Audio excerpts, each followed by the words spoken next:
The massive arena appeared out of nowhere in the empty space between galaxies. It was made of pure energy that glowed like crystal and floated in the darkness. No planet held it up. No structure supported it. It simply existed because something powerful wanted it to exist. Commander Jake Morrison stood in the center of this impossible place.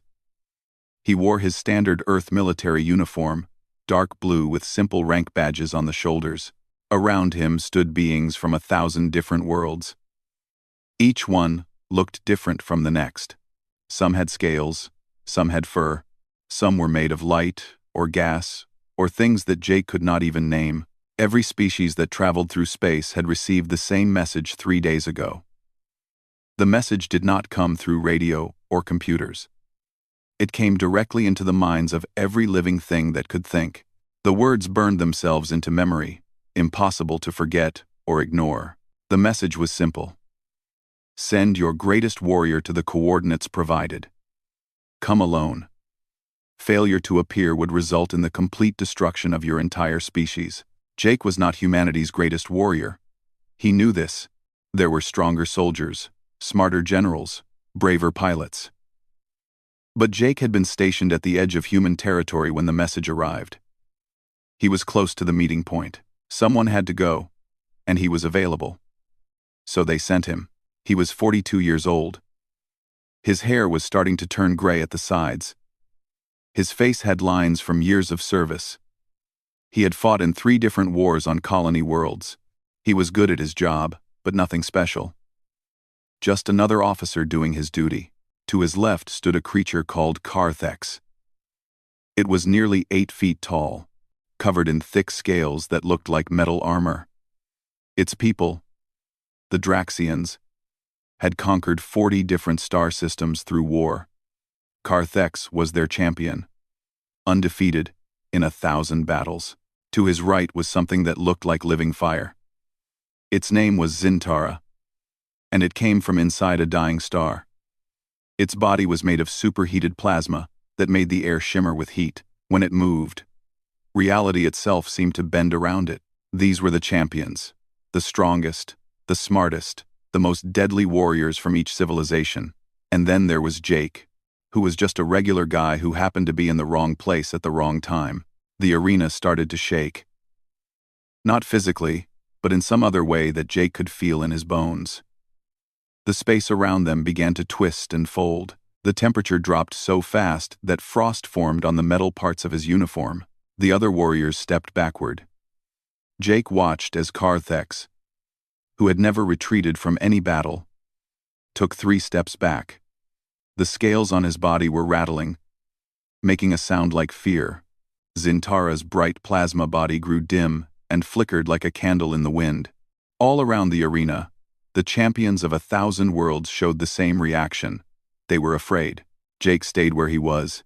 His hands were clasped behind his back in a relaxed parade rest position. He watched with calm interest as reality continued to break apart in front of them. Then it appeared. The Eternal Sovereign was not something that could be easily described. It existed in more dimensions than human eyes could see. It looked different to each person who saw it. To some of the aliens, it appeared as an endless black hole that swallowed all light.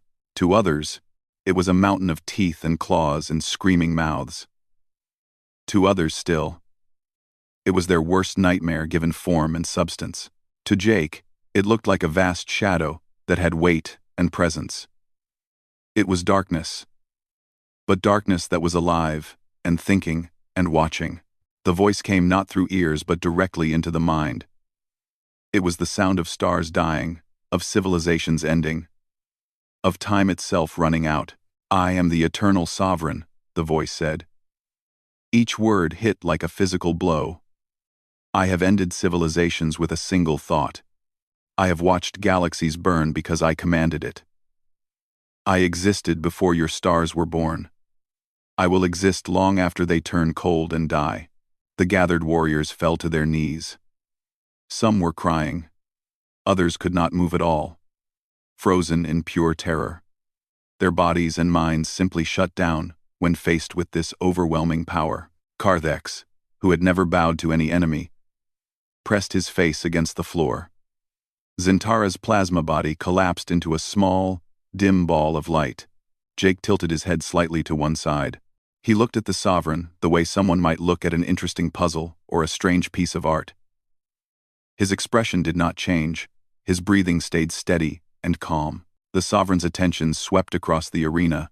It fed on their fear like food. It seemed to grow larger and more terrible as it absorbed their terror. Then its gaze, if something like this could be said to have a gaze, stopped on Jake. The pressure of that attention was enormous. It was like being at the bottom of an ocean. Like standing in front of a star, about to explode. It was the weight of eternity focused on one single human being. You, the voice boomed inside Jake's skull. You do not fear me. It was not a question. It was a statement of fact, and there was surprise in it. Perhaps even confusion. Jake took a moment to consider his answer. Then he spoke in a normal, conversational tone, as if he was talking to another officer over coffee. No, he said simply. I don't. The arena became absolutely silent. Even the hum of cosmic energy seemed to stop. 1,000 warriors held their breath, unable to believe what they had just heard. The Eternal Sovereign, a being of unimaginable power, a creature that had destroyed entire civilizations, had just been told that a human did not fear it. And that human stood there, calm and steady, waiting to see what would happen next. The Sovereign's form rippled and changed. It seemed to pull all light toward itself, creating a sphere of absolute darkness. When it spoke again, the voice carried a weight that made the arena shake. Explain yourself, human, it demanded. I have broken beings made of pure thought. I have shattered the will of creatures that eat black holes for food. I have brought gods to their knees, begging for mercy. Yet you stand before me as if I am nothing, as if I am just an inconvenience in your day. Explain this to me now. Jake looked up at the impossible thing looming over him. His face showed no fear, no anger, no defiance, just a quiet, tired acceptance of reality. The Eternal Sovereign's form changed and twisted as it focused all its attention on the human standing before it.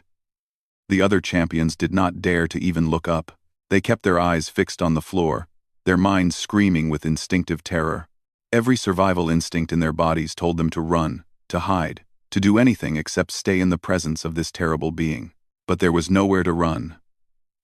The arena existed outside normal space.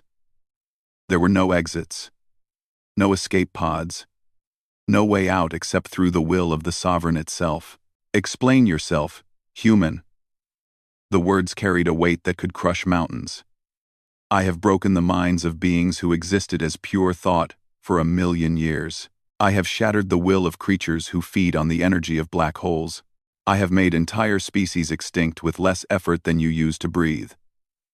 Yet you stand before me as if I am nothing more than a minor problem in your day. Jake shrugged. The gesture was so casual, so completely human and ordinary, that several of the nearby aliens flinched. They could not believe someone would respond to the Sovereign with such a relaxed movement. I have been thinking about that since you appeared, Jake said in his normal voice. I figured you would want to know why I am not afraid, so I thought about it carefully.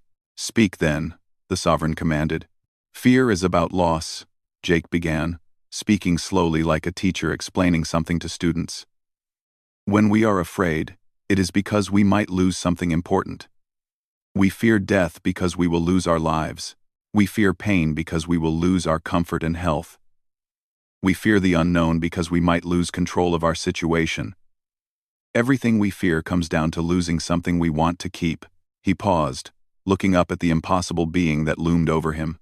The thing is, Jake continued, I do not really have anything left to lose. The Sovereign's form grew darker, pulling in light from around the arena. The temperature dropped even further. Frost spread across the crystalline floor. Elaborate. The single word was like a hammer blow. Jake's expression stayed neutral, but something changed in his eyes. A shadow of old pain crossed his face. There and gone in a moment. My wife was named Amy, he said. She died 6 years ago. There was a plague on the colony world of New Perth. It killed 60% of the colonists before we could develop a cure. Amy was a doctor. She stayed to help the sick even when she got infected herself. She died doing her job. His voice was flat, emotionless. He was reciting facts, not telling a story. My daughter was Katie. She was 19 years old, studying to be a scientist. She wanted to understand alien life forms, to learn how different species evolved on different worlds. She was on a research station at Proxima Centauri when it exploded. Equipment failure, the investigation said. A faulty reactor. 43 people died instantly. Katie was one of them. Jake's hands, still clasped behind his back, tightened slightly. That was the only sign of emotion. My son was Ben, 23 years old. He was a fighter pilot, one of the best in his squadron. He got shot down in the Outer Rim conflicts 3 years ago. His ship was destroyed. We never even recovered his body. He is still out there somewhere, frozen in space. The arena was completely silent except for Jake's voice. I kept serving in the military because it was what I knew how to do, he said. I followed orders. I showed up for duty. I did my job. But I stopped being afraid of dying a long time ago. You cannot threaten someone with loss when they have already lost everything that mattered to them. He met the Sovereign's incomprehensible gaze directly, without flinching. You can kill me right now if you want, Jake said simply. It would not bother me much. I would just be dead. And being dead means I would be with my family again. In whatever comes after. So why would I fear that? The Sovereign was silent for a long moment. Around them, the other champions remained frozen, barely daring to breathe. They were witnessing something that had never happened before in all the Sovereign's long existence. You misunderstand the nature of my power, human, the Sovereign finally said. I do not merely threaten death. I am the embodiment of entropy itself. I am the final darkness that waits at the end of all things. I am the end of hope, the destroyer of meaning, the ultimate emptiness that swallows everything. Yeah, I get it, Jake interrupted, and several aliens made small sounds of shock at this breach of respect. You are very impressive, and very powerful, and very scary. I am not saying you are not those things. I am just saying that your power does not work on me the way it works on everyone else. Then you are either the bravest being I have ever encountered, the Sovereign said slowly, or you are the most broken. Jake considered this for a moment. Then he nodded. Probably the second one, he admitted. But the result is the same, is it not? Whether I am brave or broken, I still do not fear you. The reason does not really matter. The Sovereign's form began to shift and change. It became somehow more solid, more present in the normal 3 dimensions of space. When it spoke again, its voice carried something new. Something that might have been curiosity or confusion, or perhaps respect. In all my eons of existence, it said, in all the countless ages I have lived through, I have encountered trillions of sentient beings.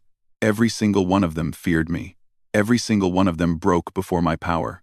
Even those who claimed to embrace death, who said they had transcended fear, who believed themselves ready to face annihilation, they all crumbled when faced with the true reality of ending.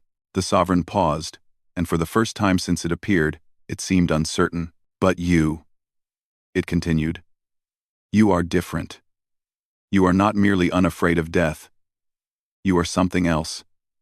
Something I have never encountered before. You are empty, where fear should live, as if all the fear has been burned out of you, leaving only a hollow space where nothing can take root. Jake nodded slowly. After Amy died, I learned that you can keep functioning without hope. You just put one foot in front of the other and keep walking. After Katie died, I learned you can keep functioning the eternal. Sovereign's form began to contract and pull itself inward. It changed shape, becoming almost humanoid, though still wrong in ways that hurt to look at. The angles were not quite right. The proportions defied normal geometry, but it was closer to a recognizable shape than before. The gathered champions slowly began to raise their heads. They could sense something changing in the cosmic being's attention. The crushing pressure of its presence had lessened slightly. though it was still terrifying beyond measure. "I have summoned you all here for a specific purpose," the sovereign announced. Its voice still resonated through their minds, but somehow, it was less painful than before. "I seek to understand the nature of courage, of will, of the force that drives lesser beings to resist the inevitable end." Carthex, the massive Draxian champion, managed to speak. His voice came out as a rasping whisper, like metal scraping on stone. "What would you have us do, Eternal One?" he asked. "I will present each of you with a test," the sovereign explained. "A scenario drawn from your deepest fears, made real and solid.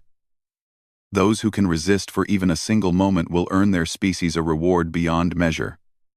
Those who break immediately will see their world spared but unchanged. You will all survive this test.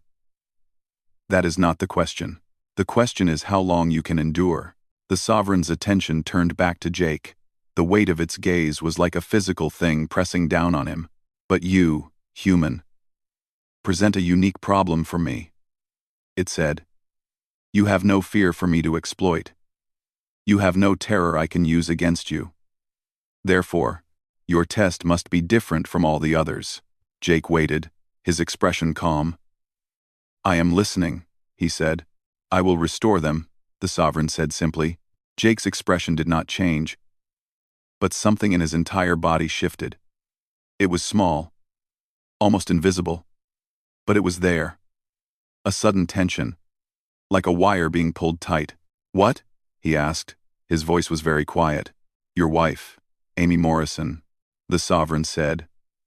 "She was 38 years old when she died. Your daughter, Katie Morrison, 19 years old. Your son, Benjamin Morrison, 23 years old. I can pull their patterns from the timeline itself. I can reach back to the moments before their deaths and copy everything they were. I can give them new bodies, perfect and healthy. I can grant them new lives, as if they never died at all." The sovereign's form pulsed with power, demonstrating the truth of its words. "I can return everything you have lost," it continued. "Everything you have mourned, everyone you have missed. I can make your family whole again." Jake stood very, very still. He did not move. He barely seemed to breathe. Around them, the other champions watched in horrified fascination. They were beginning to understand what was happening. This was not just a test. This was cruelty of the highest order. "Your test, human, is simple," the sovereign said. "You must refuse this gift. You must stand before me while I offer you everything you have grieved for, everything you have lost, everything you have dreamed of having back, and you must say no. Do this, and your species will receive knowledge beyond your current comprehension, knowledge that will lift humanity to heights you cannot imagine. Fail this test, accept my gift, and humanity will remain exactly as it is, unremarkable, average, just another species among millions." "Why?" Jake's voice was barely a whisper. "Why would you offer this?" "Because I am curious," the sovereign replied. "I have seen beings resist physical torture. I have seen them resist the annihilation of their bodies. I have seen them resist even the heat death of their universes, clinging to existence through sheer force of will. But I have never seen a being resist hope. Hope is the cruelest test of all. It is easy to resist pain. It is far harder to resist joy." The other champions understood now. They were watching something unprecedented. A contest of wills between absolute power and absolute emptiness. Between a being that could reshape reality and a man who had nothing left to lose except his integrity. Jake closed his eyes. For the first time since the sovereign had appeared, his carefully maintained composure began to crack. His jaw tightened. His throat worked as he swallowed. His hands, still clasped behind his back, clenched into fists so tight that his knuckles turned white. "You can really do it?" he asked, his eyes still closed. "You can bring them back exactly as they were? Not copies? Not simulations? But really them?" "I am the eternal sovereign," it replied. "I can unmake entire galaxies with a thought. I can rewrite the laws of physics. I can make stars burn backward. and time flow in reverse. Restoring 3 human lives is trivial to me. Less than trivial. It is as easy as you blinking your eyes. Seconds stretched into minutes. The arena was absolutely silent, except for the ambient hum of cosmic energy that held it together. Every being present held their breath, waiting to see what the human would choose. Jake's face showed the war happening inside him. Pain and longing fought against duty and principle. The desire to see his family again battled with the knowledge of what accepting would mean. His hands were shaking now. Tears began to form at the corners of his closed eyes. His breathing became unsteady, ragged. The sovereign waited. Patient. Eternal. It had all the time in the universe. Finally, after what seemed like an eternity, Jake opened his eyes. They were wet with tears, but his voice was steady when he spoke. "No," he said. The single word fell into the silence like a stone into still water. The word hung in the air, almost visible, almost solid. "Explain your refusal," the sovereign demanded. Jake's voice was rough with emotion, but his words were clear and determined. "Because they would not want to come back this way," he said. "Amy believed in living honestly. She believed in earning your life through your choices and actions, not accepting it as a reward from some cosmic power. Bringing her back as a prize in a game would make a mockery of everything she believed in." He took a shaky breath and continued. Katie was studying alien biology because she wanted to earn her discoveries through hard work and dedication. She wanted to contribute to human knowledge through her own efforts. The sovereign's overwhelming presence continued to diminish. It shrank from something vast and terrible to something merely the size of a tall human being. Its form solidified, becoming less of a cosmic horror and more of a defined entity. Now it appeared as a figure made of shifting starlight, vaguely humanoid but composed of distant galaxies and newborn stars swirling in patterns that suggested a body. "I am not what you believe me to be," the sovereign said. For the first time, its voice sounded almost gentle, almost kind. "I am not a destroyer. I am not a tyrant. I am not an ancient evil that feeds on fear." The gathered champions began to stir with confusion. They lifted their heads higher, looking at the being that had terrified them so completely just moments ago. It was still powerful beyond measure, but now it seemed less threatening, more approachable. "Then what are you?" Jake asked. He wiped his eyes with the back of his hand, not bothering to hide the tears or feel ashamed of them. "I am a test," the sovereign said simply. "A filter. A mechanism. I was created by the Old Ones, the first civilization to achieve true transcendence. They were the first species in this universe to evolve intelligence. They grew and learned and advanced until they became something beyond physical form. Before they departed this reality, for whatever lies beyond, they left me here. My purpose is to identify species worthy of inheriting their knowledge and legacy." The sovereign gestured with what might have been a hand. Images began to form in the air around them. Holographic projections showing the rise and fall of countless civilizations, species evolving, building cities, reaching for the stars, and either succeeding or failing. The great dance of cosmic history played out in accelerated time. The Old Ones understood something important. The sovereign continued. "True advancement requires more than just intelligence or strength or technology. It requires character. It requires the ability to sacrifice personal desires for something greater.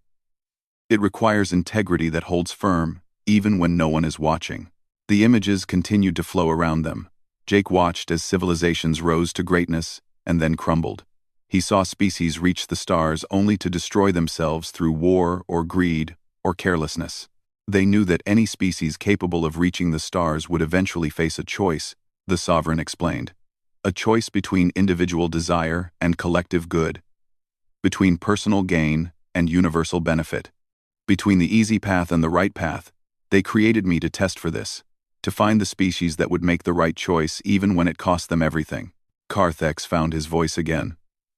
"But you threatened us with complete annihilation. You filled our minds with terror. You made us believe you would destroy our worlds." "Yes," the sovereign agreed. Because fear reveals true character. How a being responds to overwhelming power shows what they are really made of. When faced with absolute force, some species choose submission. They bow and scrape and offer anything to survive. Others choose defiance, fighting to the bitter end, even when they cannot win. Both responses have their value. Both show strength of a kind. The Sovereign turned its starlight body back toward Jake. But you, human, you showed me something I have not seen in thousands of trials across hundreds of galaxies. You showed me that grief, when properly accepted and processed, can create a strength that fear cannot touch. You showed me that loss, rather than breaking a person, can forge them into something that stands firm against any pressure. You showed me that emptiness can be its own kind of power.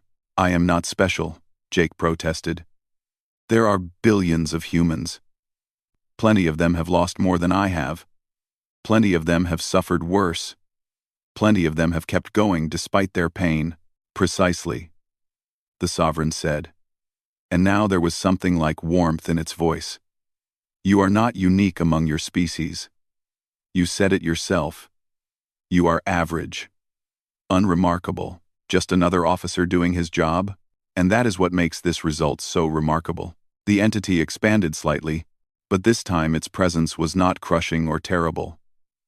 It was merely vast, encompassing, like standing under a night sky full of stars.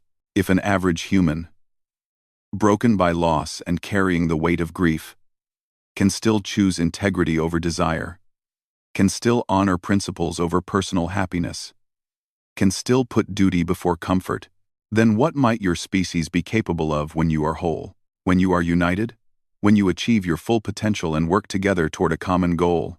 More images flowed around them.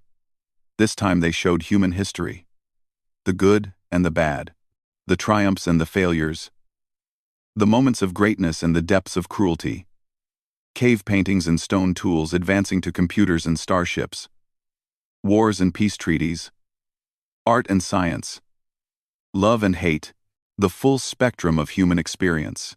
Humanity is young, the Sovereign said. Foolish in many ways. You war among yourselves over resources and beliefs. You damage your own environments. You struggle with concepts that other species mastered thousands of years ago.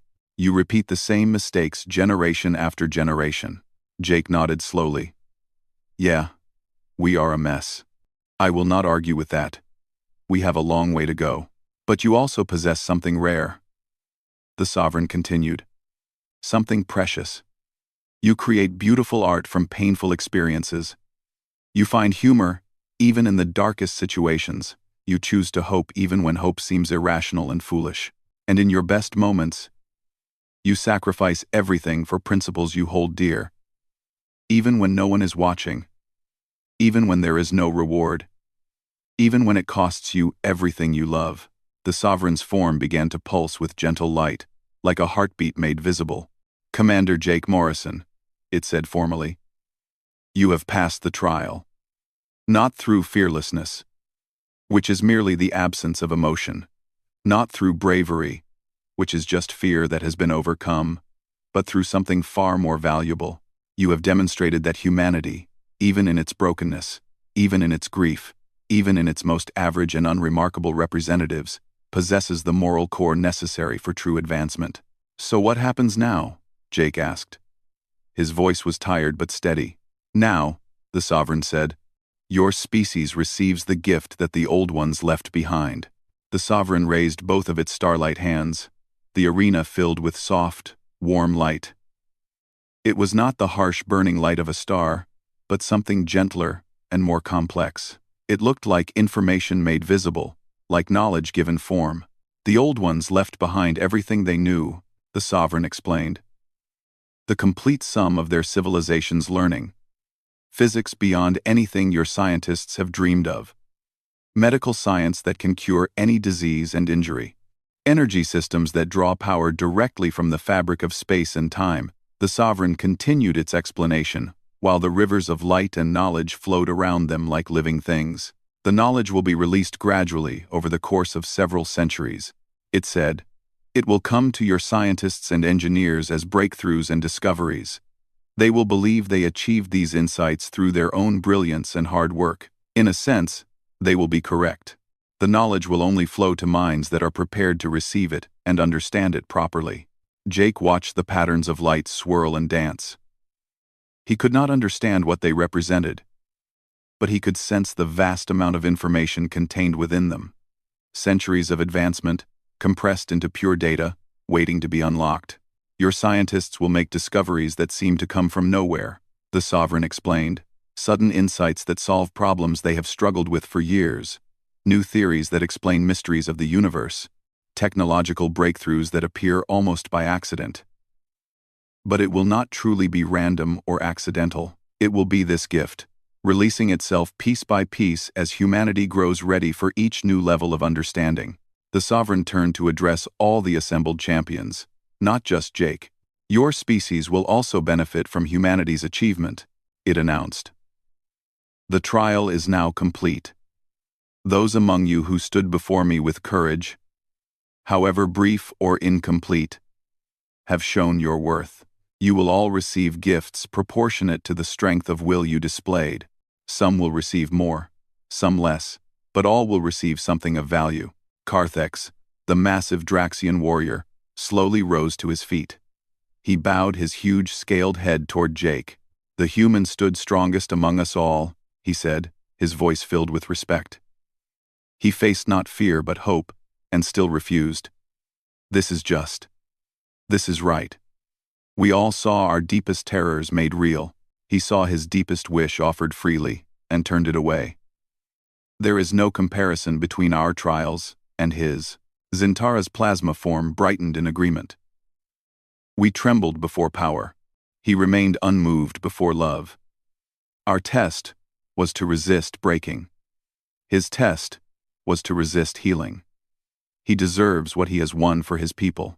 Other champions added their voices in agreement. Species that had been enemies for generations found themselves united in their respect for what the human had done. The Sovereign began to fade, its task nearly complete. Its form became more transparent, the starlight that composed its body growing dimmer and more distant. Before I return you all to your ships and worlds, it said, I have one final question for Commander Morrison. Jake looked up at the fading entity. What is it? Do you regret your choice? The Sovereign asked. Now that you know it was a test, now that you understand I was never truly offering to restore your family, do you wish you had answered differently? Does knowing it was not real change how you feel about your decision? Jake was quiet for a long moment. He thought about Amy, about Katie, about Ben. He thought about the years of grief and loneliness. He thought about the hollow emptiness that had replaced the fear in his heart. Finally, he shook his head. No, he said firmly. I do not regret it.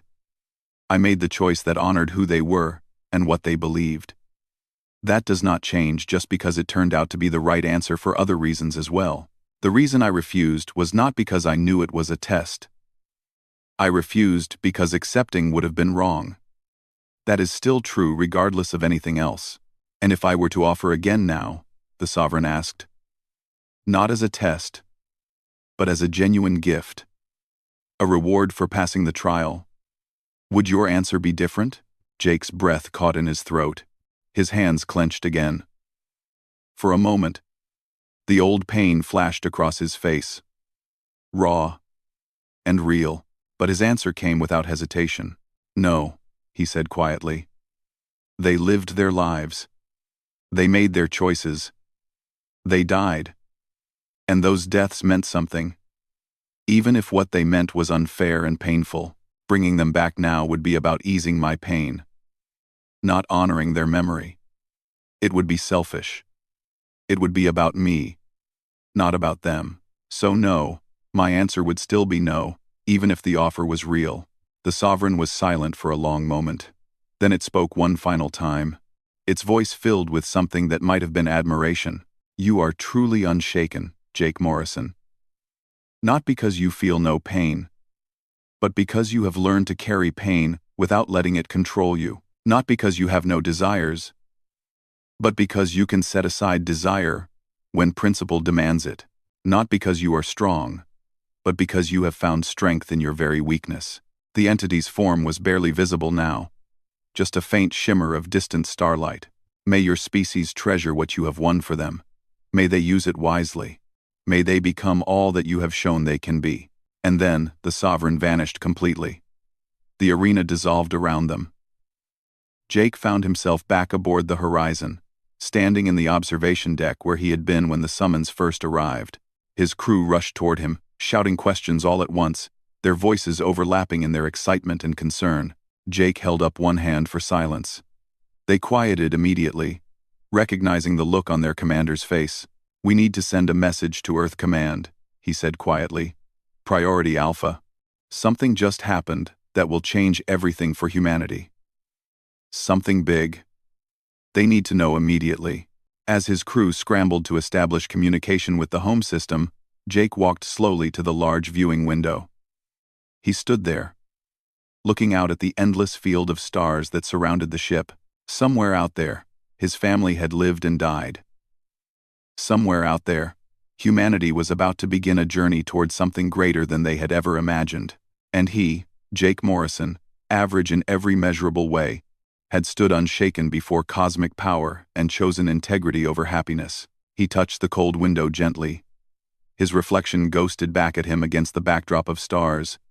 A middle-aged man with gray hair and tired eyes.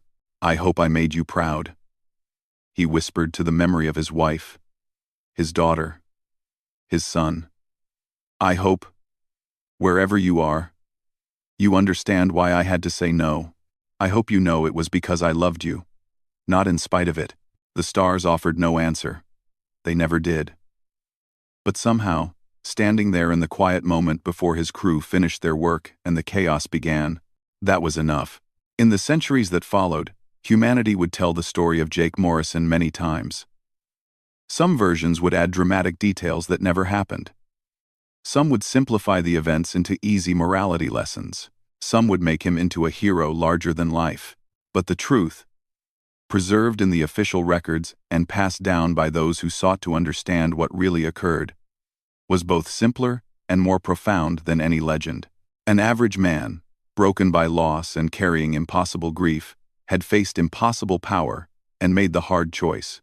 He had chosen to honor the memory of the dead rather than seek comfort for the living. He had put principle before desire, duty before happiness, integrity before healing. And in doing so, he had won for humanity the stars and everything beyond them. The Horizon turned its nose toward home, its engines firing up for the long journey back to Earth. It carried its commander, and the news that would reshape human civilization forever. Behind them, in the empty space between galaxies, the eternal sovereign settled back into its long waiting. There would be other species to test, other trials to conduct, other chances to find those worthy of the old one's precious legacy. But for now, it thought about the strange nature of humans. How they could be broken and whole at the same time.